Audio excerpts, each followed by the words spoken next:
how to add a family member in Duolingo. In this video, I'm going to show you how to invite family members to your Super Duolingo. And if this video helps you, please consider giving it a like and also subscribe to my channel because that really helps me out. So to get started, the first thing we need to do is open up the Duolingo app on our iPhone, Android, or Samsung phone, and then select Super in the top right of the Duolingo app.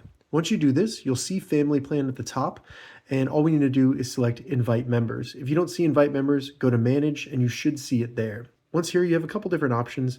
You can copy a link and send that to people and also use messages. You can also search for the person's username by just typing it in, then just find the person in the list of usernames and select Invite. It'll then ask you to confirm you do want to invite this person to your plan, so select Send Invite. And once it says invited, that person will need to open up their Duolingo app and they should see an invitation that'll ask them to accept your invite and then be added to your family plan. From there, if you go back, you'll then see them added to your family plan right here. Additionally, once here in the family plan, if you want to cancel an invite or maybe you send it to the wrong person, simply select Manage next to Family Plan. Then you'll see your invite right there. And to cancel it, all you need to do is select the X. If this video helped you, give it a thumbs up and please consider subscribing to my channel.